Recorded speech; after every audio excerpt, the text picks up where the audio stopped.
नमस्कार, DD news की विशेष पेशकश एजेंडा में आप सभी का बहुत बहुत स्वागत है। अभिवादन स्वीकार कीजिए मेरा। मैं हूं आपके साथ मोहम्मद अतीक। दोस्तों, आज के एजेंडा की शुरुआत हम करेंगे भारत के संविधान की आत्मा यानी कि उसकी प्रस्तावना से। हम भारत के लोग भारत को एक संपूर्ण प्रभुत्व संपन्न समाजवादी पंथ निरपेक्ष लोकतंत्रात्मक गणराज्य बनाने के लिए तथा उसके समस्त नागरिकों को सामाजिक, आर्थिक और राजनीतिक न्याय, विचार, अभिव्यक्ति, विश्वास, धर्म और उपासना की स्वतंत्रता, प्रतिष्ठा और अवसर की समता प्राप्त कराने के लिए तथा उन सब में व्यक्ति की गरिमा और राष्ट्र की एकता और अखंडता सुनिश्चित करने वाली बंधुता बढ़ाने के लिए दृढ़ संकल्पित होकर अपनी इस संविधान सभा में आज तारीख 26 नवंबर 1949 ईस्वी को एतत् द्वारा संविधान को अंगीकृत, अधिनियमित और आत्मार्पित करते हैं। आज हमने संविधान की प्रस्तावना को आपके सामने पढ़ा, वो इसलिए क्योंकि 26 जनवरी 1950 को पूरे भारत में जो संविधान है वो लागू हुआ था और 26 जनवरी को पूरे देश में गणतंत्र दिवस मनाया जाता है। यूं तो संविधान की बातें सभी लोग करते हैं, लेकिन दरअसल संविधान की आत्मा क्या कहती है वो संविधान के इस पहले पन्ने पर उकेरी गई है और जिसे समझने के लिए आपको इसको पढ़ना और जानना बहुत जरूरी होगा।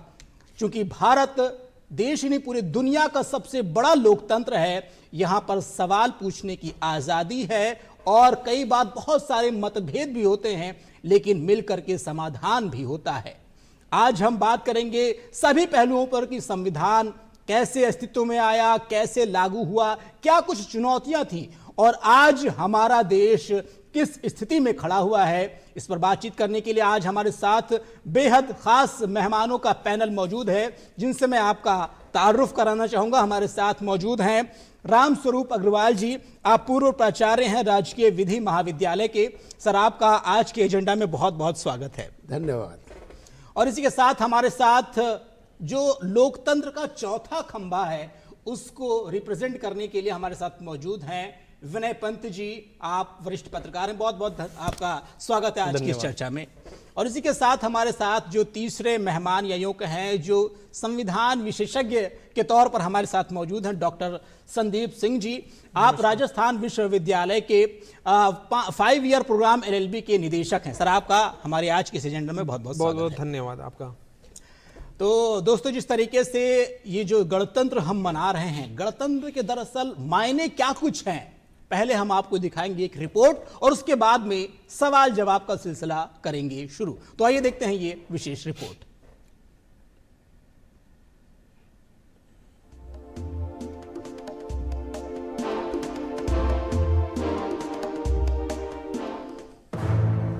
अगस्त 1947 भारत आजाद तो हुआ, लेकिन आजादी को दिशा देने के लिए एक मजबूत संविधान की आवश्यकता थी।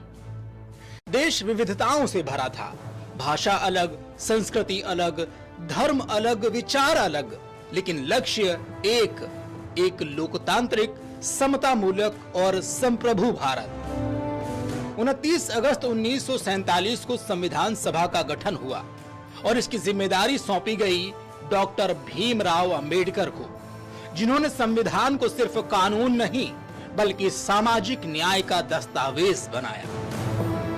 करीब 2 साल 11 महीने 18 दिन की गहन बहस के बाद 26 नवंबर 1949 को भारत ने अपना संविधान अपनाया और फिर आया 26 जनवरी 1950, वह दिन जब भारत बना एक संप्रभु, समाजवादी, पंथ निरपेक्ष और लोकतांत्रिक गणराज्य। भारत का संविधान हर नागरिक को देता है समानता का अधिकार, अभिव्यक्ति की स्वतंत्रता, धर्म की आजादी और न्याय की गारंटी। यह संविधान सिर्फ शासन चलाने का तरीका नहीं बल्कि जनता को सत्ता का केंद्र बनाता है। यहाँ राजा नहीं, यहाँ जनता सर्वोच्च है। पिछले कई वर्षों में भारत ने देखा आपातकाल, आर्थिक उदारीकरण, तकनीकी क्रांति और वैश्विक मंच पर बढ़ती भूमिका। एक समय था जब मतदान केंद्रों तक पहुंचना चुनौती था। आज डिजिटल भारत में लोकतंत्र और अधिक सशक्त हो रहा है। ईवीएम से लेकर डिजिटल पहचान तक जनता की भागीदारी लोकतंत्र को मजबूत बना चुकी है। लेकिन लोकतंत्र केवल उत्सव नहीं, यह जिम्मेदारी भी है। आज भारत के लोकतंत्र में जनता सत्ता से, सरकारों से और जिम्मेदारों से खुलकर सवाल पूछती है। भारत की सबसे बड़ी ताकत यही है कि यहाँ सवाल पूछे जाते हैं, मतभेद होते हैं और संवाद से समाधान भी निकलता है।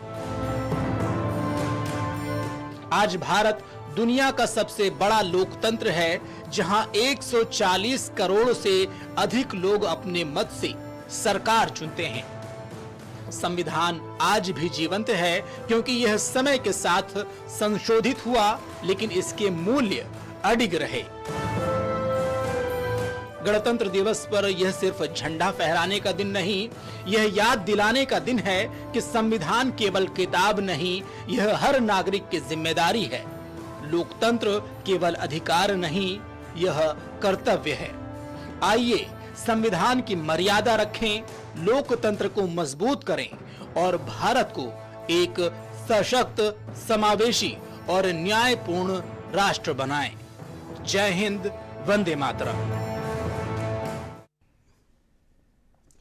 तो दोस्तों, अभी आपने देखा कि किस तरीके से जो भारत का संविधान है वो भारत का गौरव भी है। वो दुनिया को सिखाता है कि कैसे लोकतंत्र भारत में कितना जीवंत है और हम दुनिया का सबसे बड़े लोकतंत्र के तौर पर जाने जाते हैं। तो जल्दी से ये सवाल जवाब का सिलसिला शुरू करते हैं और सबसे पहले राम स्वरूप अग्रवाल जी के पास आते हैं। राम स्वरूप जी, जब हम गणतंत्र की बात करते हैं, चूंकि 26 जनवरी को गणतंत्र दिवस मनाया जाता है, ऐसे में जब गणतंत्र की बात करते हो तो दरअसल गणतंत्र होता क्या और देश के लिए कितना अहम होता है गणतंत्र? देखिए, दो शब्द हैं, एक है प्रजातंत्र और दूसरा गणतंत्र। प्रजातंत्र का मतलब है कि वहाँ की सरकार कैसे चुनी जाती है। यदि वहाँ की सरकार लोगों के द्वारा, जनता के द्वारा चुनी जाती है तो वो प्रजातंत्र होता है जी। यदि सरकार का मुखिया, वो प्रजातंत्र। और हेड ऑफ द स्टेट, राज्य का मुखिया जो है वो कौन है, यदि वो चुना हुआ मुखिया है तो वह कहलाता है गणतंत्र। गणतंत्र के अलावा दूसरी व्यवस्था होती है राजतंत्र की जी। अब जैसे इंग्लैंड है, इंग्लैंड में जो हेड ऑफ द स्टेट है, राज्य का जो प्रमुख है, वो चुना हुआ नहीं होता, वो उत्तराधिकार से राजा का बेटा ही राजा बनता है। इसलिए इंग्लैंड गणतंत्र नहीं है लेकिन प्रजातंत्र है। जापान गणतंत्र नहीं है लेकिन प्रजातंत्र है। कुछ देश ऐसे हैं जो न गणतंत्र है न प्रजातंत्र हैं, जैसे सऊदी अरब है, वहां पर वंशानुसार मुखिया बनता है, वही अपना मंत्रिमंडल तय करता है। तो गणतंत्र का मतलब है कि राज्य का मुखिया जनता के द्वारा चुना हुआ हो। बिल्कुल, तो जिस तरीके से रहता है। हमारे साथ संदीप सिंह जी भी हैं। संदीप जी, जब हम लोकतंत्र की बात करते हैं और हम इस बात को लेकर कहीं ना कहीं गर्व महसूस करते हैं कि हम दुनिया के सबसे बड़े लोकतंत्र हैं, तो डॉक्टर संदीप जी आपसे जानना चाहेंगे, जब बड़े लोकतंत्र की बात करते हैं तो दरअसल लोकतंत्र कैसा होना चाहिए और लोकतंत्र जो इस वक्त है वो किस स्थिति में है? आज की स्थिति अगर हम देखें कि लोकतंत्र की बात करते हैं तो लोकतंत्र, जैसे सर ने पहले ही भी बताया कि लोकतंत्र का मतलब है कि समाज, मतलब हमारी जो जनता है उसे वो सरकार को चुने। अब हम बात करते हैं डेमोक्रेसी की बात करते हैं, दो तरह की बात करते हैं कि डेमोक्रेटिक होना चाहिए, रिपब्लिक होना चाहिए। जब शब्द आता है रिपब्लिक, मतलब कि हमारा जो हेड ऑफ द इंस्टीट्यूशन है, जैसे सर ने पहले ही समझाया कि हमारा हेड ऑफ द इंस्टीट्यूशन है राष्ट्रपति। अब राष्ट्रपति को भी चुना जाता है हिंदुस्तान में। दूसरे देशों में जैसे साहब ने बताया कि एक आप राजा है, राजा का बेटा राजा, जिस तरह से चला आ रहा है, वहां पर प्रजातंत्र तो हो सकती है लेकिन राजतंत्र होना मुश्किल है। वहां पर जब तक हम अपना हेड ऑफ द इंस्टीट्यूशन को चुनना नहीं शुरू करेंगे तब तक हम ये नहीं कह सकते कि वो देश वो डेमोक्रेटिक है। और ये हिंदुस्तान ही एक ऐसा देश है जहां सबसे बड़ी लोकतंत्र और यहाँ डेमोक्रेसी है। बिल्कुल, तो लोकतंत्र की जो बात हुई आपने बखूबी उसको समझाया, लेकिन लोकतंत्र में कहीं ना कहीं जो खंबे हैं या यूं कहें जो चार पिलर की बात अगर आती है, हम कार्यपालिका की बात करते हैं, विधायिका की बात करते हैं, न्यायपालिका की बात करते हैं, लेकिन जो चौथा खंभा माना जाता है वो है मीडिया। विनय जी, आपके पास आ रहा हूं मैं, क्योंकि आप मीडिया को रिप्रेजेंट करते हैं। ऐसे में जब हम लोकतंत्र के चौथे खंभे की बात करते हैं तो दरअसल ऐसा क्यों कहा जाता है और इसकी क्या कुछ भूमिका होनी चाहिए? जी बिल्कुल, देखिए लोकतंत्र का जो चौथा स्तंभ, जिसको मीडिया को चौथा स्तंभ कहा जाता है, उसकी काफ़ी महत्वपूर्ण भूमिका जो है वो इस देश में है। जनता की आवाज़ को आगे पहुंचाना और ऐसे मुद्दे जिन पर की काम होना चाहिए या ऐसी चीज़ें जो कि समाज में उजागर होनी चाहिए, चाहे वो लोगों को अवेयर करने के लिए हो या किसी चीज़ में अगर कुछ बदलाव करना है, सरकार तक वो चीज़ कैसे पहुंचाया जाए, तो वो चीज़ जो है मीडिया एक माध्यम बनती है उसको पहुंचाने का। तो लोकतंत्र में इसीलिए चौथा स्तंभ जो है मीडिया को कहा गया है और काफ़ी महत्वपूर्ण भूमिका मीडिया जो है वो निभा भी रहा है। और कई हमने देखा, चाहे इमरजेंसी की बात करें या कई चीज़ें हुई, नोटबंदी की बात करें, तो उस दौरान मीडिया ने जो अपना रोल निभाया, या कोविड की बात करें, उस दौरान जो मीडिया ने अपना रोल निभाया, क्योंकि लोग काफ़ी भयभीत थे, लेकिन मीडिया ने उनको बताया कि आप डरे नहीं, बचाव रखें। और सरकार का जो मैसेज जनता तक जाना चाहिए वो भी मीडिया के माध्यम से गया, और जनता क्या चाहती है या डरी हुई है तो वो और सरकार से क्या मांग कर सकती है, वो चीज़ सरकार तक पहुँचाने का काम कहीं ना कहीं मीडिया ने किया। तो एक सेतु का काम जो है वो मीडिया यहाँ पे करती है। ठीक है। रामस्वरूप जी, जिस तरीके से जब कोई भी देश होता है उसका शासन चलाने के लिए गणतंत्र की जरूरत पड़ती है और कहीं ना कहीं संविधान की जरूरत पड़ती है। हमने अपना संविधान स्वयं बनाया, इतनी लंबी तपस्या के बाद में, इतनी लंबी बहस के बाद में, ऐसे में जो संविधान बनने की प्रक्रिया क्या थी, इस पर थोड़ा बहुत आपसे बात करना चाहेंगे। देखिए, संविधान बनाने के लिए एक संविधान सभा का गठन किया गया जी, और इसके लिए सदस्यों के लिए चुनाव हुए। नवंबर 1946 में संविधान सभा के सदस्यों के चुनाव हुए, और संविधान सभा का पहला जो मीटिंग थी, पहला अधिवेशन था, वो 9 दिसंबर 1946 को हुआ। और उसके बाद लगातार संविधान सभा में बहस चली, मीटिंग्स हुई। संविधान बनाने के लिए कई समितियों का गठन किया गया, कई उप समितियों का गठन किया गया, और इन समितियों को अलग अलग विषय दिए गए। जैसे एक मौलिक अधिकार समिति बनी, ऐसे केंद्र और राज्यों के संबंधों पर एक समिति बनी, ऐसे कई समितियां बनी। छोटी छोटी समितियों में जो सदस्य थे वो आपस में डिस्कशंस करके कोई निर्णय लेते थे और अपनी रिपोर्ट बना करके संविधान सभा को भेजते थे। इन सारी रिपोर्ट के आधार पर फिर संविधान सभा के सारे सदस्य बैठ करके उनका बहस करते थे और कोई एक तय करते थे कि भाई इसके संबंध में क्या प्रावधान संविधान में होना चाहिए। ठीक है। और उसके बाद डॉक्टर अंबेडकर जी को, भीमराव अंबेडकर को कहा गया कि आप एक प्रारूप बनाइए संविधान का। उन्होंने एक प्रारूप बनाया। ये सारी जो कमेटी की जो रिपोर्ट्स आई उनके आधार पर एक प्रारूप बनाया। फिर उस प्रारूप के एक एक अनुच्छेद पर संविधान सभा में बहस हुई और फाइनली यह तय हुआ कि इसमें क्या क्या शब्द रहेंगे। और उस बहस के आधार पर अंतिम प्रारूप डॉक्टर भीमराव रामजी अंबेडकर ने बनाया। उसको बाद में संविधान सभा ने स्वीकार किया। ऐसे 2 साल 11 महीने 18 दिन तक संविधान सभा ने पूरी मेहनत करके भारत का संविधान बनाया, जो 26 नवंबर 1949 को उस पर हस्ताक्षर हुए संविधान सभा के सदस्यों के द्वारा, और उसको 26 जनवरी 1950 को लागू किया गया। बिल्कुल। डॉक्टर संदीप जी, आपके पास आ रहा हूं, क्योंकि जिस तरीके से जब हमने इस कार्यक्रम की शुरुआत की तो आपने देखा और सभी दर्शकों ने भी देखा कि हमने कार्यक्रम की शुरुआत संविधान के पहले पन्ने यानी कि उसकी आत्मा प्रस्तावना से की। प्रस्तावना में बहुत सारे ऐसे शब्द हैं जिनसे परिभाषित किया गया है कि दरअसल भारत का जो स्ट्रक्चर है वो कैसा होगा। सर, हम एक एक शब्द इस पर आपसे जानना चाहेंगे कि इसमें जो शब्दों का वर्णन किया गया है वो क्या कुछ कहता है, उस पर थोड़ा सा तफसील से बताएं। कहा जाता है कि प्रियम्बल आत्मा, जैसे कि शुरुआत में ही कार्यक्रम में बोला गया कि आत्मा, आत्मा मतलब उसके बिना कुछ भी नहीं। ठीक है। तो जब भी हम संविधान की प्रस्तावना की बात करते हो तो वो पूरा संविधान है। ये बेसिकली संविधान के कंप्लीट होने के बाद इसको लिखा गया था जी। सबसे इंपॉर्टेंट चीज है कि ये शुरुआत में है जरूर, लेकिन इसे लिखा गया था संविधान कंप्लीट होने के बाद। जब पूरा संविधान बन गया उसके बाद उसके अंदर एक एक शब्द डाले गए। अब इसको आप देखेंगे तो जब आपके पास पहली लाइन पढ़ेंगे तो पहले हमने सबसे पहले दिया है, जो वैल्यू दी है, जो इंपॉर्टेंस दी है, वो राष्ट्र को दी है। We the people of India having सोlemnly resolved to constitute India Indian sovereign socialist secular democratic Republic.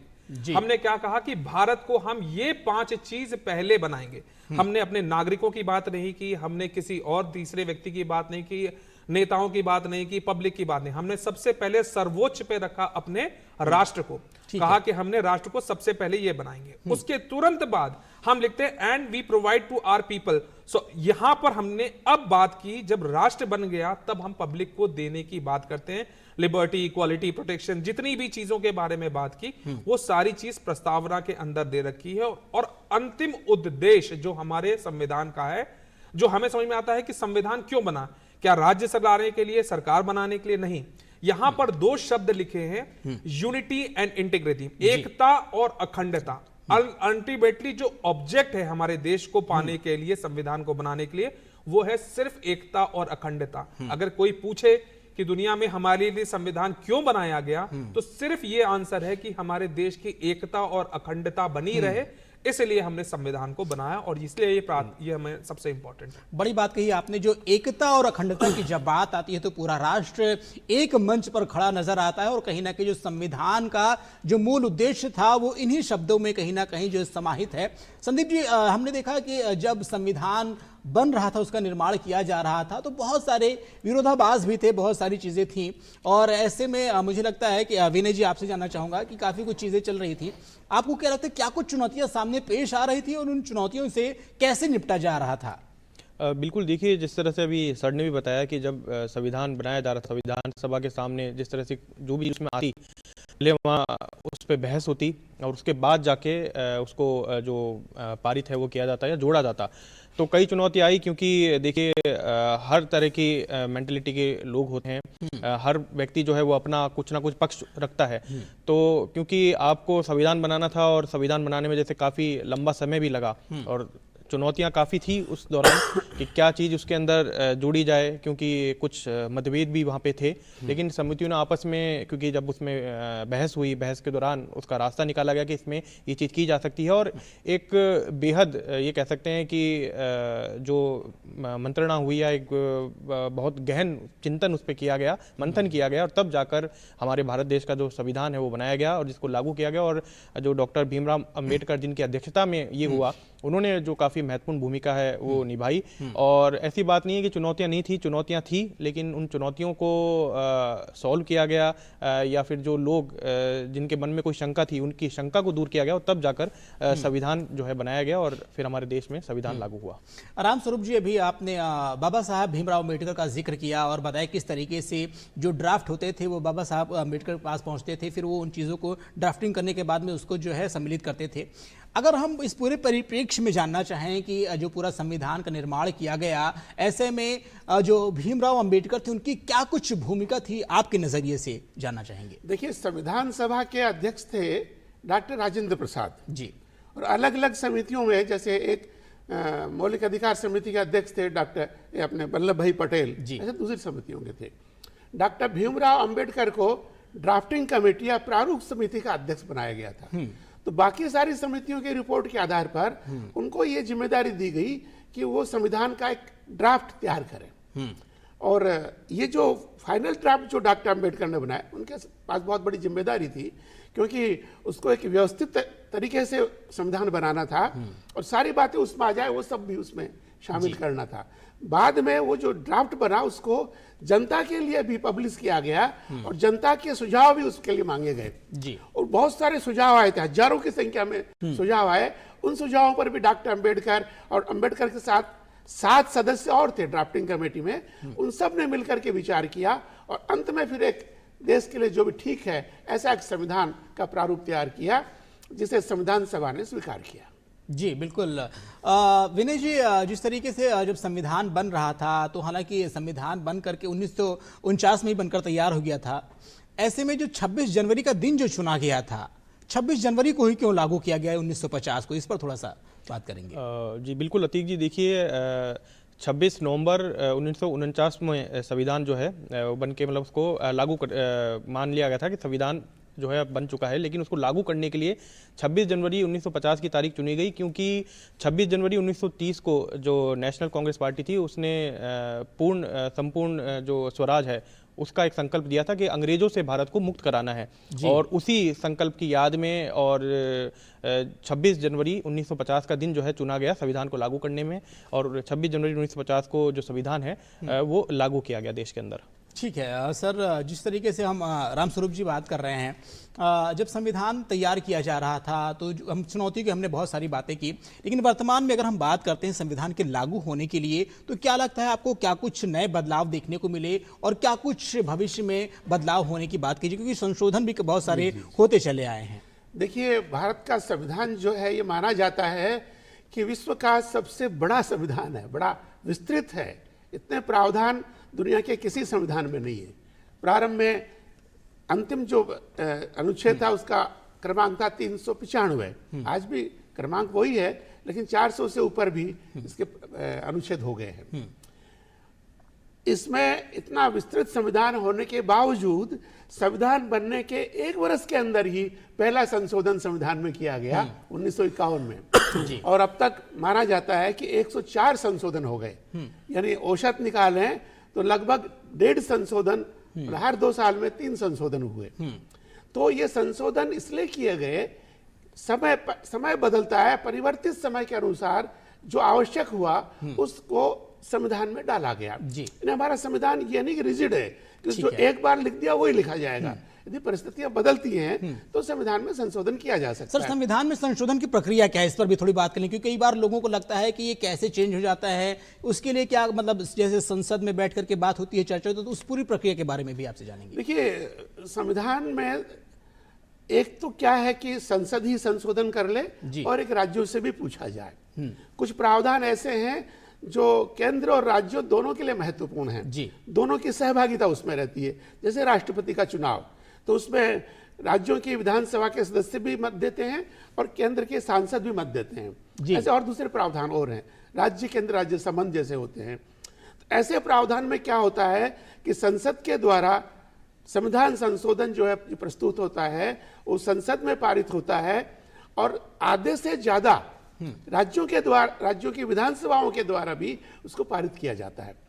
लेकिन कुछ संशोधन ऐसे हैं जो केवल संसद के द्वारा, यानी संसद के दोनों सदन, लोकसभा राज्यसभा के द्वारा पारित होते हैं। कुछ संशोधन है जो बहुमत से पारित हो जाते हैं। कुछ संशोधन उसमें 2/3 मतों की आवश्यकता पड़ती है। तो अलग अलग अनुच्छेदों के लिए अलग अलग प्रावधान बनाए गए हैं। बिल्कुल।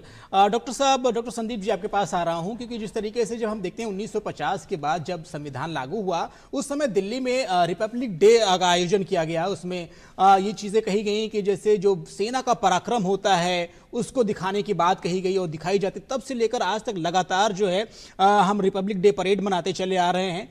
तब से लेकर के जो आज की जो यात्रा रही है सर, उस पर हम आपसे जानेंगे डॉक्टर संदीप जी। देखिए, कारण इसके पीछे बहुत सा है, फिलोसफिकल भी है, लॉजिकल भी है। चीजों को समझने की आवश्यकता है कि अगर संविधान दिवस मनाना है या हमें गणतंत्र दिवस मनाना है तो उसके पीछे का कोई कारण होना चाहिए। तो यहां परेड क्यों की जाती है, तो यह जानने की आवश्यकता है कि हमारे देश में क्या व्यवस्था है, किस तरह की सुरक्षा नीति है, क्या चीज को हम इसको फॉलो कर रहे हैं देश में। जैसे पहली बार इतने समय में पहली बार परेड बाहर आई है देश में, दिल्ली से बाहर आके जयपुर में 15 जनवरी सन 2026 को पहली बार इंडिया में परेड बाहर आई है, वहां से, दिल्ली से। इसके पीछे कारण क्या है? इतने आराम से वहां काम हो रहा था तो आवश्यकता क्या थी कि हमें जागरूक करना है यहां के लोगों को, एक एक चीजों को दिखाना है कि क्या हमारे पास व्यवस्था है, क्या ऑपरेशन सिंदूर में हुआ। जब वहां पर सोफिया कुरैशी जैसी कर्नल आती हैं और उनसे लोग मिलते हैं, बच्चे मिलते हैं, तो लोगों को प्राउड फील होता है कि हमारे देश में इतनी उत्थान हुआ है, इतना डेवलपमेंट हुआ है, जिससे कि हर समय हमें यह फील होना चाहिए कि हम सिक्योर हैं और हम डेवलप कर रहे हैं।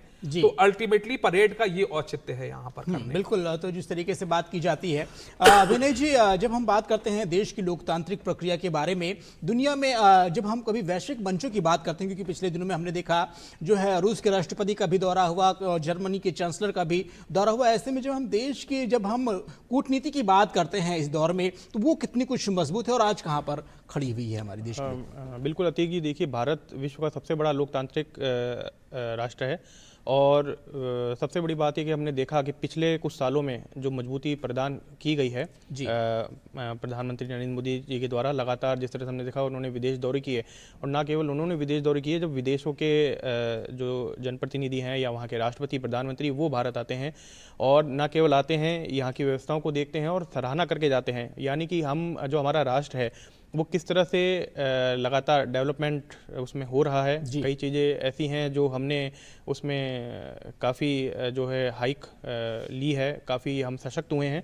और जिस तरह से अगर हम बात करें, जैसा भी आपने सवाल पूछा था सर से कि सेना को की परेड जो है वो क्यों की जाती है 26 जनवरी को, तो देखिए सेना जो है वो हमारा गर्व है, हमारे राष्ट्र का सबसे बड़ा गर्व अगर कुछ है तो हम कह सकते हैं कि सेना हमारा सबसे बड़ा गर्व है।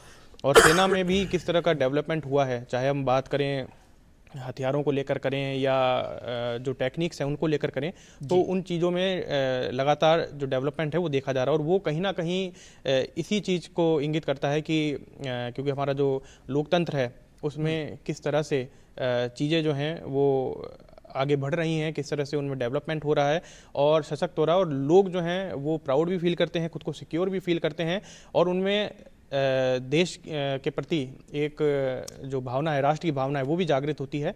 तो ये जो चीज़ें हैं वो काफ़ी महत्व रखती हैं, और उसी के चलते जो परेड है वो की जाती है 26 जनवरी को। और विदेश के जितने भी प्रतिनिधि जो कि यहाँ पे आते हैं वो मिलके देखते हैं, उनके सामने भी आपने देखा होगा जब अब 26 जनवरी को परेड होगी तो उसमें विदेश से भी आमंत्रित किए जाते हैं, विदेश के अलग अलग सेनाओं के अध्यक्ष उसमें होते हैं या राष्ट्रपति प्रधानमंत्री, उनको एज अ चीफ गेस्ट भी बुलाया जाता है। तो उनको दिखाया जाता है कि देखिए कि हमारा लोकतंत्र कितना बड़ा है, कितना सशक्त है, कितना मजबूत है, और हमारी सेना जो है वो कितनी मजबूत और सशक्त है। और यहाँ न केवल परेड के अंदर सेना होती है बल्कि अलग अलग राज्यों की झांकियाँ भी होती है, तो वहाँ की संस्कृति को भी वहाँ पे रिप्रेजेंट किया जाता है कि देखिए हमारा राष्ट्र कितना बड़ा है, कितनी अलग अलग तरह की यहाँ पे संस्कृति है, अलग अलग तरह के यहाँ पे जो वेशभूषा है और लोक कलाएं हैं, उन तमाम चीज़ों का प्रदर्शन भी जो है वो गणतंत्र दिवस की जो परेड है उसमें किया जाता है। बिल्कुल रामस्वरूप जी, जब जिस तरीके से अगर हम बात करते हैं, एक देश है, देश में सरकार होती है, सत्ता होती है, सत्ता पक्ष होता है और विपक्ष भी होता है। ऐसे में जो विपक्ष होता है सरकार में, लोकतंत्र में विपक्ष की क्या कुछ भूमिका होती है सर? देखिए, लोकतंत्र में विपक्ष की बहुत बड़ी भूमिका है। यदि विपक्ष मजबूत नहीं होगा तो सत्ता पक्ष निरंकुश होने की संभावना रहती है। तो सत्ता पक्ष निरंकुश नहीं हो और जनता के लोक कल्याण के कार्य करें, इसके लिए मजबूत विपक्ष चाहिए जी। और जितने भी हमारे मनीषी हुए हैं, हमारे नायक हुए हैं, उन सब ने इस पर बहुत जोर दिया है। तो पक्ष और विपक्ष ये दोनों बहुत महत्वपूर्ण है जनतंत्र में। बिल्कुल, जिस तरीके से सर हम डॉक्टर साहब आपके पास आ रहे हैं, डिजिटल इंडिया की बात करते हैं, क्योंकि चीज़ें बहुत तेज़ी से बदल गई हैं अगर देखा जाए।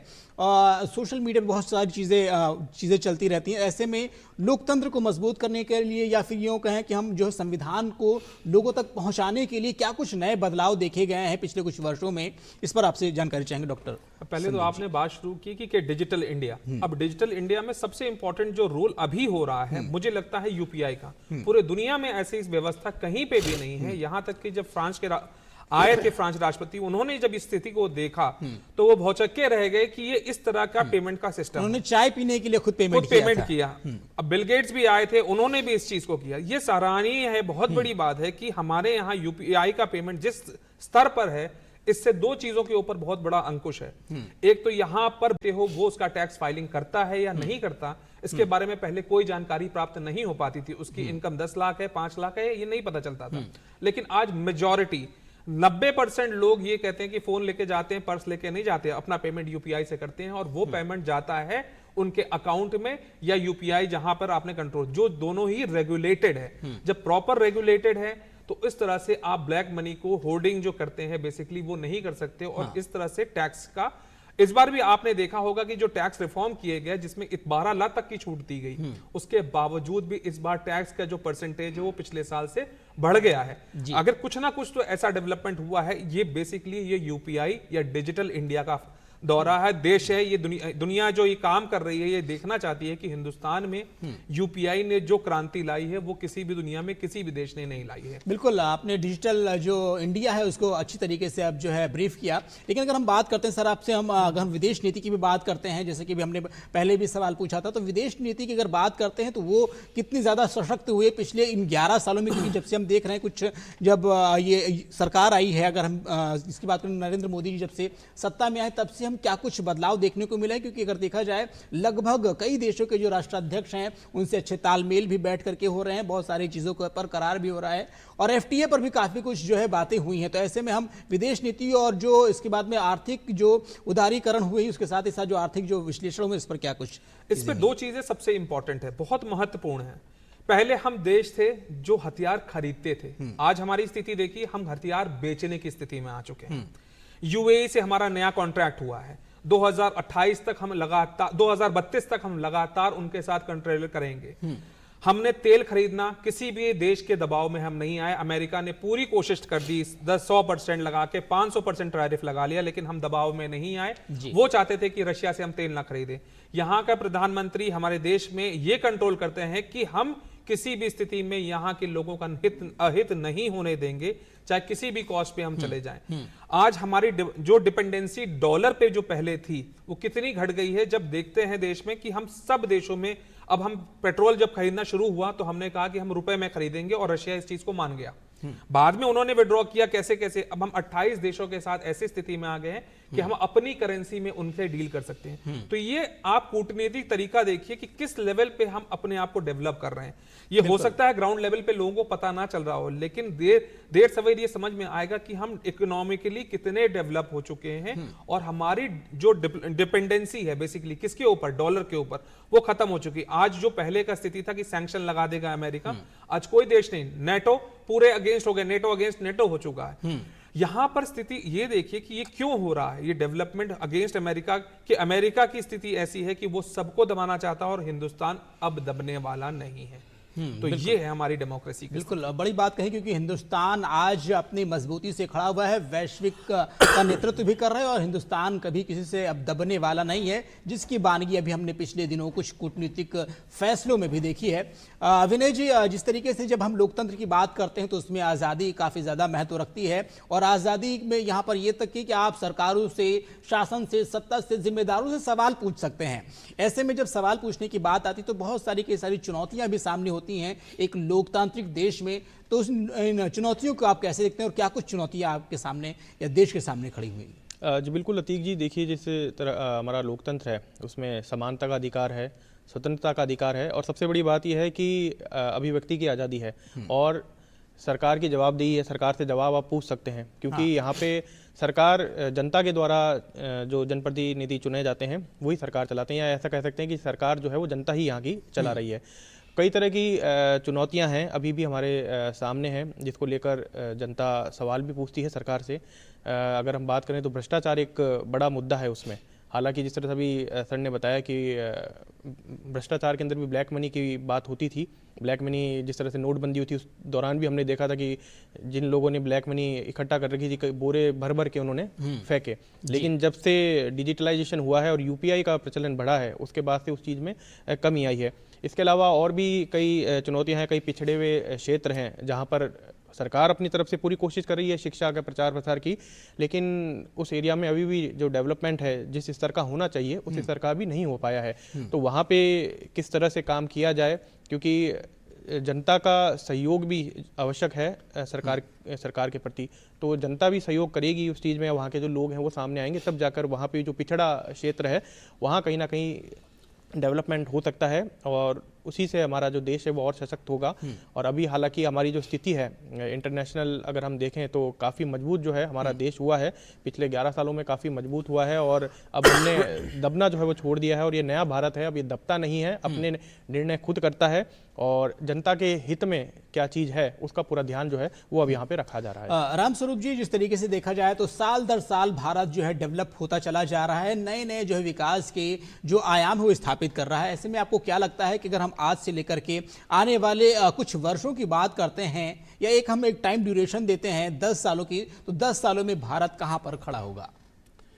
देखिए, भारत के वर्तमान प्रधानमंत्री नरेंद्र मोदी जी ने एक लक्ष्य रखा हमारे सामने कि 2047 तक भारत विकसित भारत बन के दिखाएगा।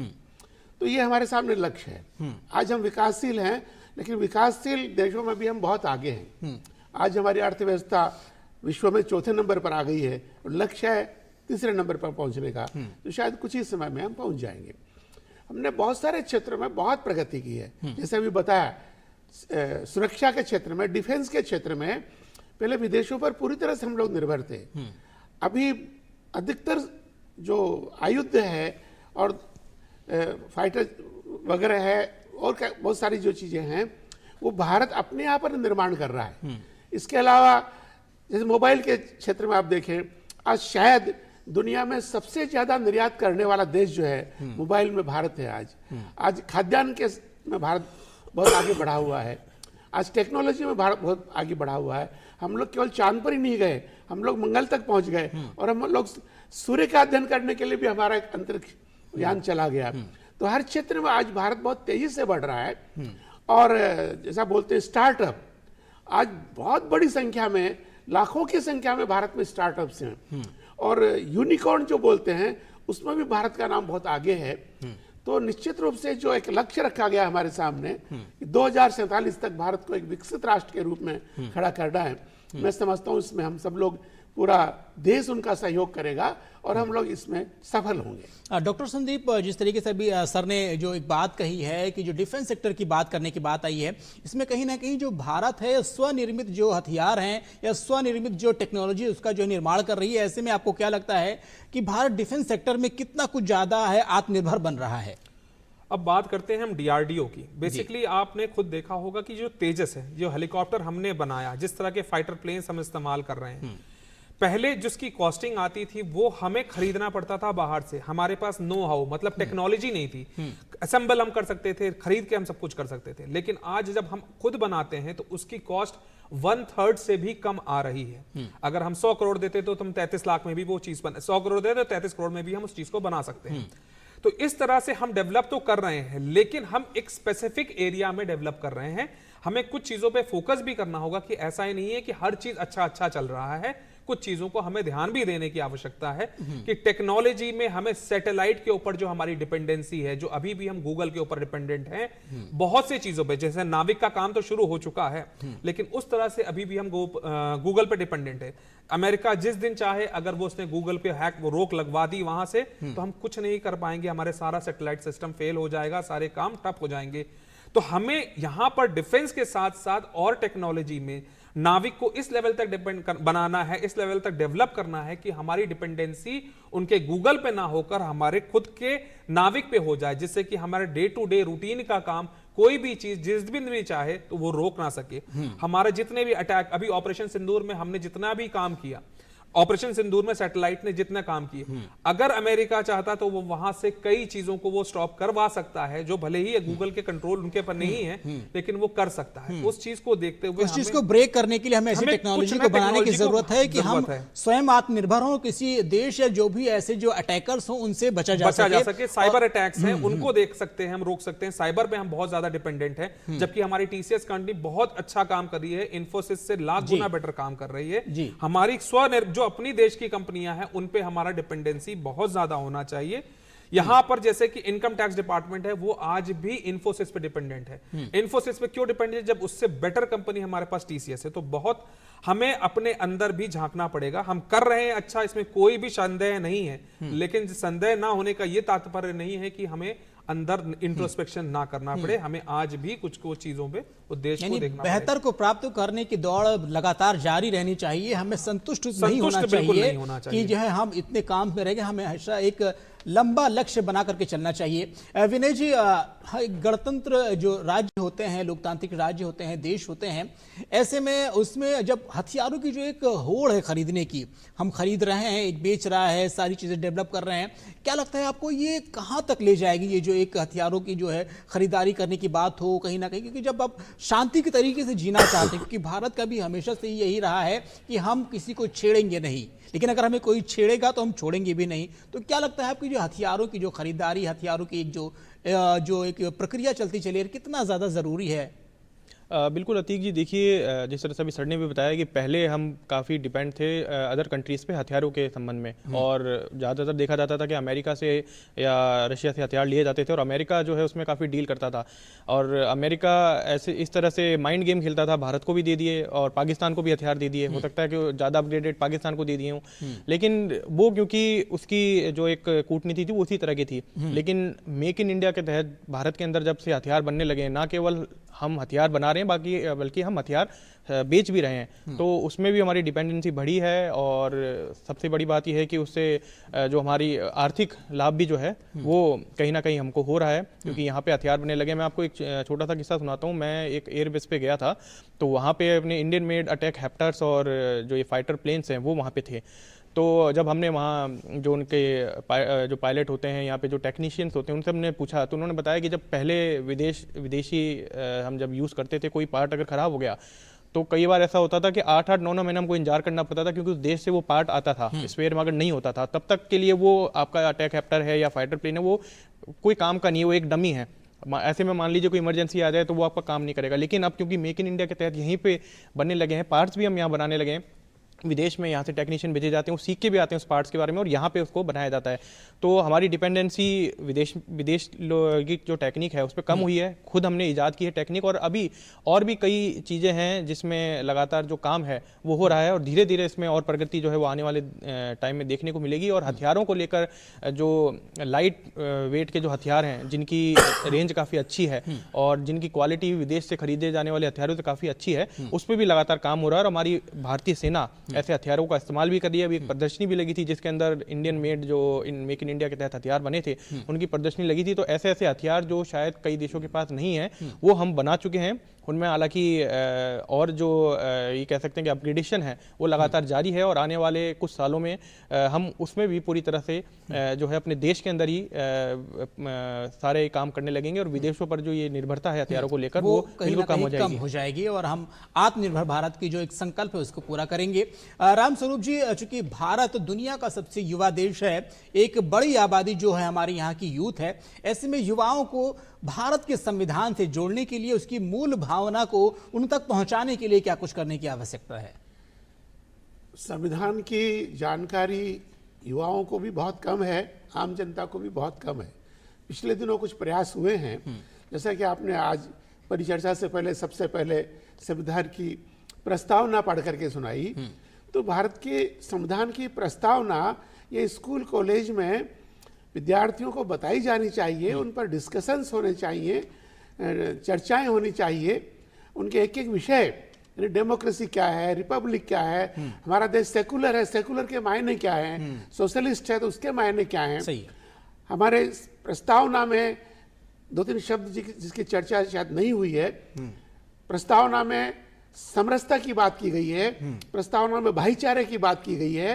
तो ये भाईचारा, ये सामाजिक समरसता क्या है, इन बातों की चर्चा होनी चाहिए। भारत के नागरिक को मौलिक अधिकार क्या दिए गए हैं, संविधान में नीति निर्देशक तत्व भी हैं, ऐसे सिद्धांत संविधान में रखे गए हैं कि सरकार को अपनी नीतियां उनको लागू करने के लिए बनानी चाहिए। तो नीति निर्देशक तत्व क्या है, हमारा अधिकार क्या है, और बाद में संविधान में मौलिक कर्तव्य भी जोड़े गए हैं। 11 हमारे मौलिक कर्तव्य बताए गए हैं। तो हमारे कर्तव्य क्या है हमको पता ही नहीं है। तो प्रत्येक विद्यार्थी को, प्रत्येक नागरिक को ऐसे कार्यक्रम किए जाने चाहिए कि उनको जानकारी हो कि हमारे कर्तव्य क्या है और उन कर्तव्यों को निभाएं। तो इसकी बहुत आवश्यकता है आज। बिल्कुल। डॉक्टर संदीप जी, हम आपके पास आना चाहेंगे। जिस तरीके से जब हम कभी लोकतंत्र में बात करते हैं, हमेशा लोकतांत्रिक अधिकारों की तो खूब सारी बातें करते हैं कि भैया हमें लोकतांत्रिक हमारा अधिकार है, संवैधानिक अधिकार है, इस पर खूब चर्चाएं होती हैं। लेकिन जब कभी संवैधानिक कर्तव्यों की बात आती है तो कहीं ना कहीं हम पीछे नजर आते हैं। तो ऐसे में संवैधानिक कर्तव्यों को लेकर के क्या कुछ करने की आवश्यकता है और हमें स्वयं को लेकर कितना जागरूक रहने की आवश्यकता है? इस प्रश्न का मैं उत्तर दूंगा, उससे पहले मैं पुरानी बातों में एक छोटी सी चीज जोड़ना चाहता हूं कि जैसे सर ने कहा कि प्रस्तावना के बारे में बताना चाहिए। मेरा ये मानना है कि हम जैसे ही रोज प्रार्थना करते हैं स्कूल में, असेंबली में, हम क्यों नहीं प्रियम्बल को एक बार पढ़ के सुनाया जाए, या बच्चे उसको जैसे प्रार्थना के साथ साथ एक छोटा सा सिर्फ 1.5 मिनट से कम का आपको समय लगेगा इस काम को करने में, जिससे कि रोज हमारे दिनचर्या में आपके सारे बच्चों को यह पता होना चाहिए कि एग्जैक्टली प्रस्तावना है क्या। बड़ी बात है, सारी चीजों को ये जोड़ने की आवश्यकता है। जब तक हम ये नहीं बताएंगे, हमारे अधिकार नहीं बताएंगे बच्चों को, तो हम कर्तव्य की बात हम तभी कर सकते हैं जब तक, क्योंकि बच्चे हैं वो बहुत छोटे हैं, वो समझने को ये तैयार नहीं कि हम पहले कर्तव्य, वो हमेशा अपना अधिकार मांगते हैं। छोटा बच्चा भी अपनी चीजों को पहले छीनने की कोशिश करता है। तो हमें कर्तव्य बताना है तो उससे पहले हमें ये चीज करनी पड़ेगी कि उन्हें उनके अधिकार के बारे में बताया जाए। जो क्लासेस में असेंबली होती है, स्कूल में सिखाया जाता है, वो सारी चीजों को देखते हुए हमें असेंबली में पहले प्रस्तावना, फिर मौलिक अधिकार के कुछ अनुच्छेद और उसके बाद हमें कर्तव्य। अब कर्तव्य का सबसे इंपॉर्टेंट कार्य क्या है, ये जोड़ा गया, बाद में जोड़ा गया है। ये हमारे पार्ट 4 में है, बेसिकली पार्ट 4A में इसको डाला गया है। डायरेक्टिव, इसको कहते हैं फंडामेंटल ड्यूटीज। तो इसमें हम सब लोग अधिकार की तो डिमांड करते हैं, लेकिन ड्यूटीज की कोई बात नहीं करता। उसमें सारी चीजें दे रखी हैं कि क्या क्या चीजें आपको करना चाहिए। राष्ट्र से लेने का हक तो आपके पास है, देने की ड्यूटी आप नहीं समझते। तो आपको इस देश को कैसे बनाना है, इस चीज के लिए आपको उन ड्यूटियों का, उसका पालन करना पड़ेगा। आपके कर्तव्य क्या हैं, ये सारी चीजों पे फोकस करना पड़ेगा। आपको राष्ट्रीय जितनी भी संपत्तियां हैं उनका ध्यान रखना है। क्या चीज पढ़ाने के लिए, एजुकेशन के लिए बच्चों को कितने एज तक बच्चों की एजुकेशन मैंडेटरी है वो करना पड़ेगा। राइट टू एजुकेशन पहले जो यहाँ पर था वो शिफ्ट हो गया, 21A में चला गया, लेकिन पहले यहाँ पर सब चीजें थी। तो ये सारी चीजों को हमको जानना तभी होगा जब ये तीनों चीजें एक साथ चलेंगी, जहां पे प्रस्तावना भी आप बताएं, मौलिक अधिकार भी बताएं और साथ ही साथ कर्तव्य भी बताएं। ये तीनों चीज ग्रास रूट लेवल पे स्कूल से शुरू होकर यहां विश्वविद्यालय तक होनी चाहिए, तभी हमारा देश डेवलप हो पाएगा। और अपनत्व की भावना, जो बेसिकली आपने देखा होगा जापान में, वहां पर अपने देश के बारे में, कल्चर के बारे में बहुत सिखाया जाता है।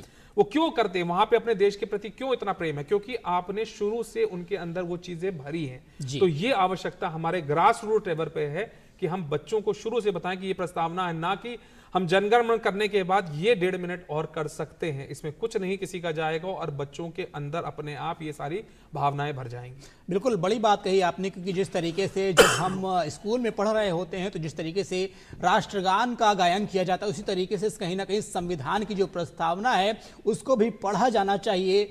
मौलिक अधिकारों के साथ साथ मौलिक कर्तव्यों के बारे में भी बताना चाहिए, क्योंकि जब हम जड़ से काम करना शुरू करते हैं तभी जो वृक्ष होता है वो मजबूत तैयार होता है।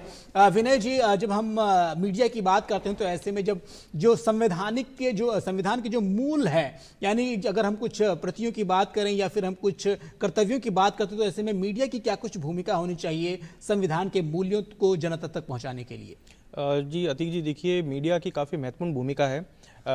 जिस तरह से अभी सर ने भी बताया कि सब लोग मतलब अधिकार की बात करते हैं लेकिन कर्तव्य की बात लोग नहीं करते हैं, उनको पता ही नहीं है। लेकिन यहाँ पे हर किसी का कोई कर्तव्य है, हर किसी की जिम्मेदारी है। इसी तरह से मीडिया की भी जिम्मेदारी है राष्ट्र के प्रति, यहाँ की जनता के प्रति। जब हम देखते हैं कई बार लॉ एंड ऑर्डर की सिचुएशन होती है, मिसअंडरस्टैंडिंग के कारण कई बार हम देखते हैं कि स्थितियाँ बड़ी बिगड़ जाती है।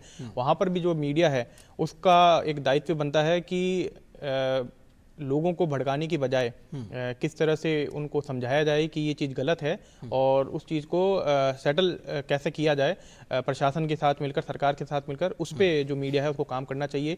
इसके साथ ही ऐसी चीज़ें, गलत चीज़ें, अब जैसे इन दिनों अगर हम बात करें तो साइबर क्राइम, साइबर वॉर, एक साइबर वॉर भी एक नई चीज़ शुरू हो गई है। तो वो चीज़ें मतलब अवेयर करने का काम, लोगों, जनता को किस तरह से अवेयर किया जाए कि आप ये चीज़ करके अपने आप को बचा सकते हैं, राष्ट्र को बचा सकते हैं। क्योंकि अल्टीमेटली जब कोई व्यक्ति साइबर क्राइम का भी शिकार होता है तो पैसा, हमारा पैसा, राष्ट्र का पैसा है, वो बाहर जाता है, तो वो एक बड़ी हानि होती है। तो उसमें किस तरह से बचाव किया जा सकता है वो भी जनता को उसकी तमाम जानकारी जो है वो मीडिया के माध्यम से दी जा सकती है और मीडिया लगातार दे भी रही है। इसी तरह से और भी मीडिया के कई अधिकार हैं, जो कर्तव्य हैं, लोगों के जो मौलिक अधिकार या उनके जो कर्तव्य हैं उसके बारे में उनको बताने का भी जो काम है वो मीडिया का है और समय समय पर मीडिया करती भी है।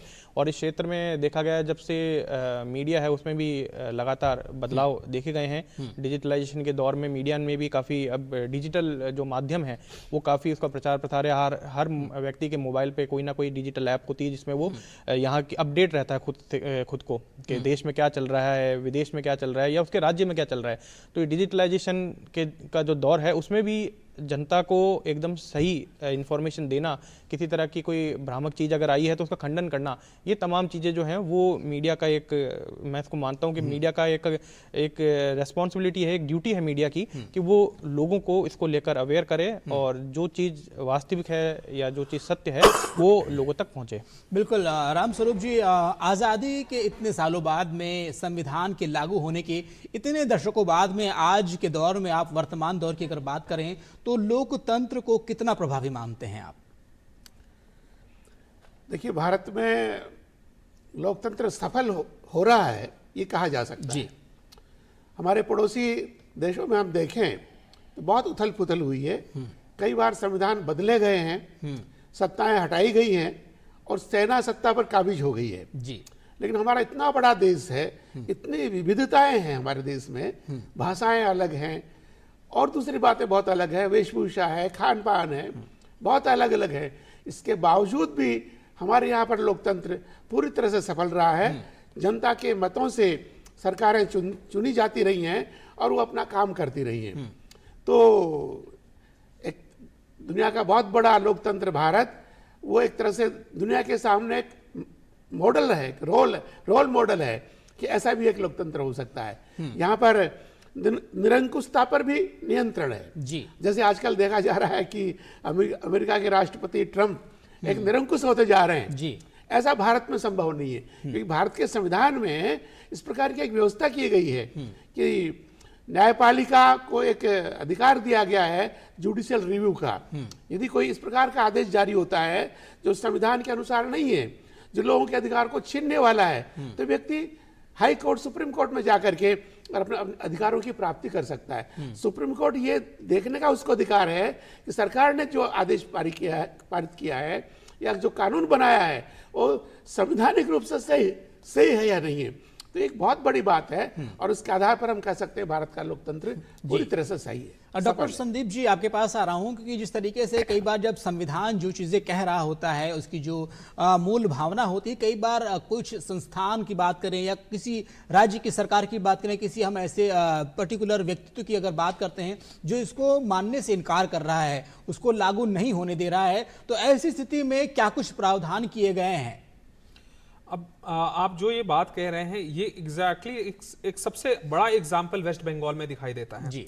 अभी आपने देखा होगा कि ईडी की रेड वहां पर पड़ी थी और वहां के मुख्यमंत्री मैडम ने खुद उस ईडी की, ममता बनर्जी ने खुद उस चीज को रोकने की कोशिश की और सारी फाइलें उनके हाथों से छीन ली, जो एक सबसे बड़ा संविधान का उल्लंघन दिखाई देता है।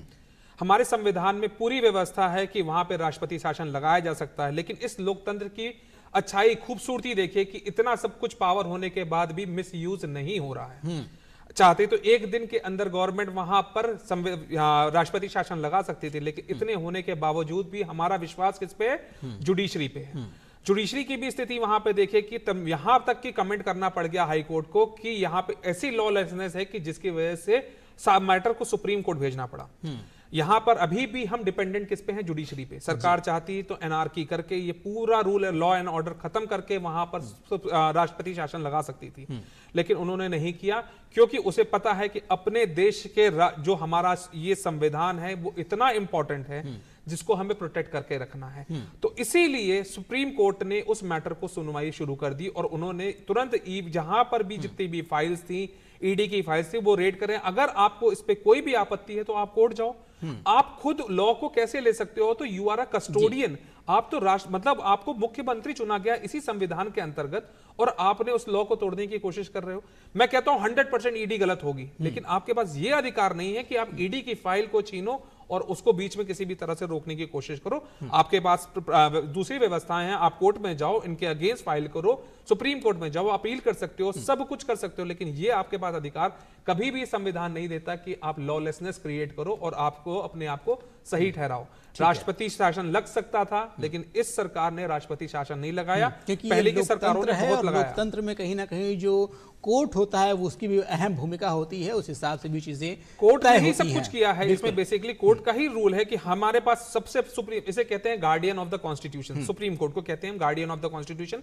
मतलब संविधान एक खुद कोई इंसान व्यक्ति तो है नहीं, उसको देखने के लिए कि उसका पालन हो रहा है कि नहीं, हमारे पास जुडिशरी है, वो देखती है, प्रावधान सुप्रीम कोर्ट देखती है और प्रावधानों को देखती है और एक एक चीज पे कंट्रोल रखती है कि किसी भी तरह से इस संविधान जो हमारे लिए गीता से भी ज्यादा पवित्र मानी जाती है, उसको हम इस चीज को देते हैं कि सुप्रीम कोर्ट उसे डिसाइड करेगा कि इसके अंदर कोई भी उल्लंघन ना हो किसी भी प्रावधान का, किसी की संस्था के द्वारा। बिल्कुल। इसके बावजूद भी 3 चीजें हैं, कार्यपालिका, विधायिका और न्यायपालिका। भारतीय संविधान में इनके अधिकारों में एक संतुलन बैठाया गया है ताकि कोई निरंकुश न हो सके। तो ये भी हमारे संविधान की खूबसूरती है। बिल्कुल। विनय जी, जिस तरीके से चूंकि हम अपनी इस चर्चा के अंतिम पड़ाव पर हैं और आपसे एक सवाल ये भी लेना चाहेंगे कि हम लोकतंत्र में अगर बात करते हैं मीडिया की भूमिका की, तो मीडिया के जो नैतिक कर्तव्य होते हैं उस पर भी बात होनी चाहिए। तो आपको क्या लगता है कि इस लोकतंत्र में मीडिया का नैतिक कर्तव्य क्या होना चाहिए?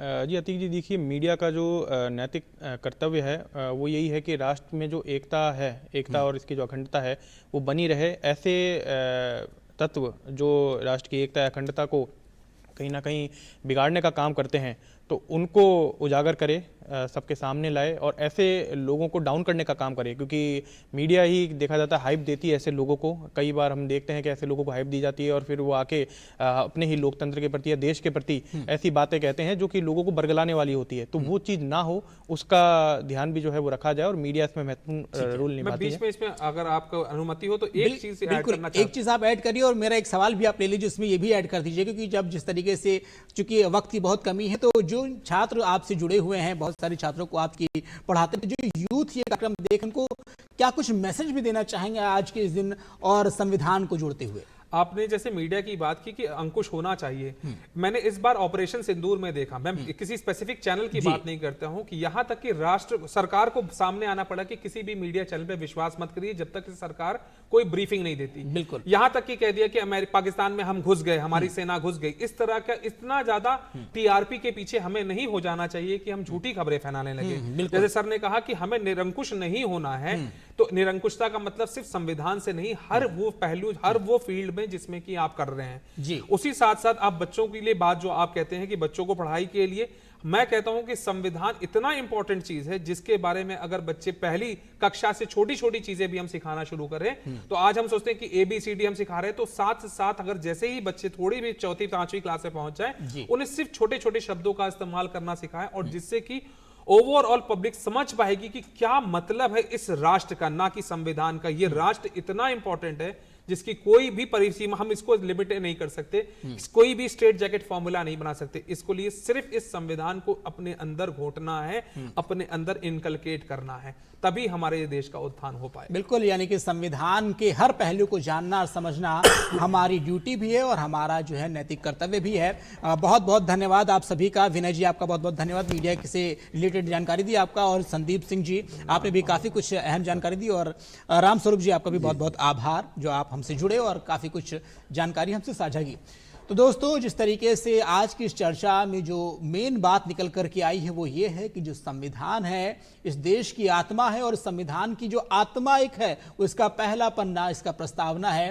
प्रस्तावना को आप सभी पढ़िए, और एक सुझाव जो यहाँ डॉक्टर संदीप ने दिया है, मुझे लगता है कि यहाँ के स्कूलों को और संस्थानों को लागू करना चाहिए कि स्कूल में, असेंबली में कहीं ना कहीं संविधान की जो प्रस्तावना है उसके जो तत्व हैं उनको बताना चाहिए। हमें नैतिक अधिकारों के साथ साथ नैतिक कर्तव्यों का भी निर्वहन करना चाहिए, तभी देश बदलेगा और कहीं ना कहीं हम एक विकसित भारत की दिशा को हम साकार कर सकेंगे। तो आज के एजेंडा में फिलहाल इतना ही। अगले एजेंडा में हम किसी ऐसे ही मुद्दे के साथ एक बार फिर हाजिर होंगे। फिलहाल के लिए नमस्कार।